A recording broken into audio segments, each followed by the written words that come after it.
Assalamualaikum warahmatullahi wabarakatuh. Saya Indriani Muci Trisvianti, CGP Angkatan 4 Kabupaten Cilacap. Sebagai pemimpin pembelajaran, maka saya akan berusaha untuk mentransfer dan menerapkan pengetahuan yang saya dapatkan di program guru penggerak ini di sekolah atau di lingkungan asal saya. Melalui beberapa langkah, yaitu saya akan menyusun rencana program guru penggerak yang akan saya lakukan di sekolah. Kemudian akan mengkomunikasikan dengan kepala sekolah untuk menyampaikan program-program yang sudah saya susun tersebut. Saya akan membagikan apa yang sudah saya dapatkan pada program guru penggerak ini di komunitas praktisi di sekolah saya sebagai kegiatan pengimbasan kepada rekan-rekan guru. Saya akan mengajak teman sejawat saya di sekolah untuk berkolaborasi dalam menerapkan prinsip-prinsip pengimbasan keputusan yang efektif ini sesuai apa yang sudah saya pelajari di modul 3.1.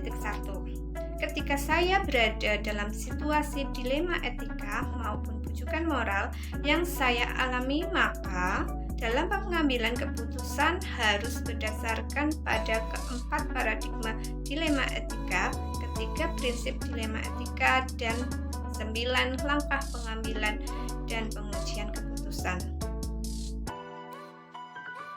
Langkah-langkah awal yang akan saya lakukan untuk memulai mengambil keputusan berdasarkan pemimpin pembelajaran adalah saya terlebih dahulu akan menganalisis dan menentukan apakah masalah yang saya hadapi termasuk ke dalam dilema etika atau bujukan moral.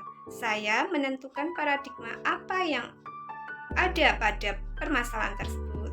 Paradigma yang terjadi pada situasi dilema etika bisa dikategorikan sebagai berikut ya, seperti individu lawan masyarakat, individu FC community, kemudian rasa keadilan lawan rasa kasihan atau justice FC mercy, kemudian kebenaran lawan kesetiaan, trust FC loyalty, dan jangka panjang lawan jangka pendek, atau kebalikannya jangka pendek lawan jangka panjang atau short term FC long term. Ya, akan menentukan prinsip yang akan digunakan dalam pengambilan keputusan. Prinsip-prinsip yang digunakan yaitu prinsip berpikir berbasis hasil, prinsip berpikir berbasis rasa peduli, dan prinsip berpikir berbasis peraturan.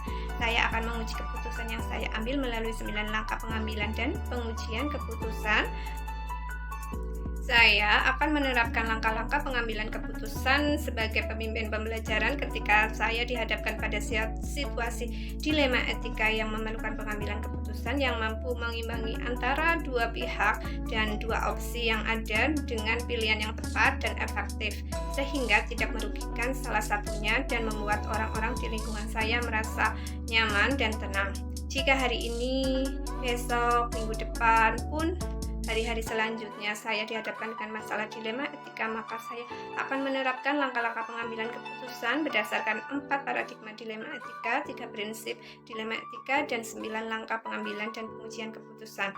Harapan saya tentunya ketika saya dihadapkan pada situasi dilema etika, saya dapat melakukan pengambilan keputusan dengan menerapkan langkah-langkah pengambilan keputusan berdasarkan 4 paradigma dilema etika, 3 prinsip dilema etika, dan 9 langkah pengambilan dan pengujian keputusan. Pengambilan keputusan sebagai pemimpin pembelajaran saya tentu tidak bisa sendiri karena saya juga masih belajar bagaimana menerapkan ilmu pengetahuan baru ini dan masih harus terus berlatih dalam pengambilan keputusan berdasarkan 4 paradigma dilema etika, 3 prinsip dilema etika, dan 9 langkah pengambilan dan pengujian keputusan.